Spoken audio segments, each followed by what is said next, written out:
रोज जारी है। फयाजुल हसन चौहान कहते हैं कि कैंप हकीकी आज़ादी मार्च की आमद तक जारी रहेगा। यहाँ से इस्लामाबाद का रुख किया जाएगा। मजीद जानते हैं नुमाइंदा बोल न्यूज़ अनवर अब्बास से। अनवर, बताइएगा क्या सूरत हाल है? जी बिल्कुल फैज़ल, आज शमशाबाद में पाकिस्तान तहरीक इंसाफ के धरने का चौथा और आज सुबह पाकिस्तान तहरीक इंसाफ के रहनुमा फयाजुल हसन चौहान ने यहाँ पर मीडिया से गुफ्तगू की। उन्होंने बताया कि ये कैंप जारी रहेगा ता वक्त है कि लॉन्ग मार्च यहाँ पर नहीं पहुँच जाता और इसका रुख इस्लामाबाद की जानिब किया जाएगा। हमारे साथ मौजूद हैं फयाजुल हसन चौहान। हम उन्हीं से जानते हैं कि क्या लाहे अमल होगा मुस्तकबिल के हवाले से। बिस्मिल्लाहिर्रहमानिर्रहीम। आज हमारा चौथा दिन है इस धरने का और आज ही जो है वो वज़ीराबाद से एग्जैक्ट उसी जगह से लॉन्ग मार्च शुरू होगा जहाँ पे इमरान खान साहब पे कातलाना हमला हुआ था। इसके बाद पार्टी पॉलिसी है, इंशाल्लाह ये कैंप तो पिछले 12-14 दिन से लगा हुआ था और अगले 12 दिन भी उस वक्त तक लगा रहेगा जब तक लॉन्ग मार्च यहाँ नहीं आ जाता। जहाँ तक मरी रोड के ब्लॉक करके जो हमारा धरना है वो पार्टी पॉलिसी आज आ जाएगी।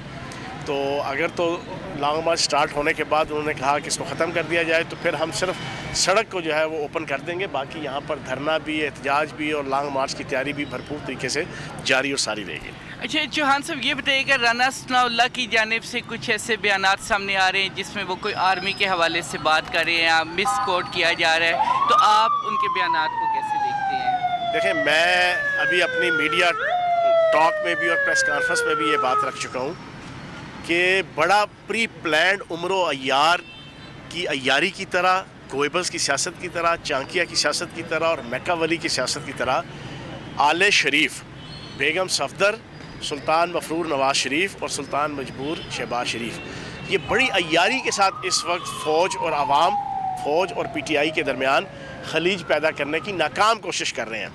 अब राना सनाउल्लाह ने कल बयान दिया कि जनाब आर्मी चीफ़ की तैनाती के हवाले से ये सिर्फ लॉन्ग मार्च है। मैं चैलेंज देता हूँ, आज प्रेस कॉन्फ्रेंस में भी मैंने कहा है कि मुझे इमरान खान साहब का कोई बयान एक सिंगल बता दें किसी जलसे में, किसी जुलूस में, इस लॉन्ग मार्च के पूरे प्रोसेस में, कि जिसमें कोई आर्मी चीफ़ की तैनाती के हवाले से कोई मुतालबा आया हो कि फ़लाँ को लगाओ और फ़लाँ को ना लगाओ। ये एक नेचुरल प्रोसेस है हमारे मुल्क का, लेकिन ये जान कर ऐसी बातें करके इस पूरी चीज़ को मुतनाज़ बनाना चाहते हैं। हम इसकी पुरज़ोर मज़म्मत करेंगे और PTI के कारकुनान और आवाम और फ़ौज के दरमियान कोई माई का लाल खलीज पैदा नहीं कर सकता।